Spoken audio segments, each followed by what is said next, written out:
Hello guys, బాగున్నారు అందరూ? మీరందరూ బాగుండాలని మనస్ఫూర్తిగా కోరుకుంటున్నాను గైస్.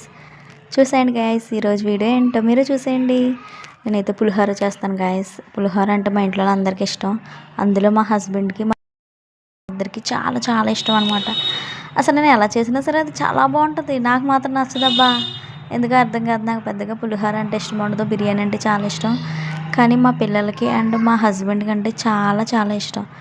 నెక్స్ట్ ఒకసారి ఏమైందంటే, వినాయక చవితిలో నేను ఎక్కువ ప్రసాదం తీసుకెళ్ళిపోయాను అనమాట. ఇక్కడ పక్కన వినాయకుడు పెట్టారని చెప్పేసి అందరూ ఆ రోజు పూజకని అందరూ తెచ్చేసుకున్నారు గాయస్. నేను ఒక్కదాన్ని కాకుండా అందరూ ప్రసాదాలు తెచ్చేసారు. తెస్తే నేనేమనుకున్నానంటే, నా పులిహోర ఎంత పట్టుకొని వెళ్ళాను, వీళ్ళందరూ తెచ్చారు, అసలు నా పులిహోర మళ్ళీ ఇంటికి తీసుకెళ్ళిపోలేమో, ఇక్కడేమో జనాలు లేరు అనుకున్నాను గాయస్. ఏమైందంటే అనుకోకుండా అందరూ నా పులిహోరే తిన్నారు. ఇంకా బాగుంది బాగుంది, ఇంకా ఇంటి దగ్గర ఉంటే తీసుకురా అని చెప్పేసి అందరూ అడిగారు గైస్. Bye friends. కొత్త వాళ్ళంటే సబ్స్క్రైబ్ చేసుకోండి.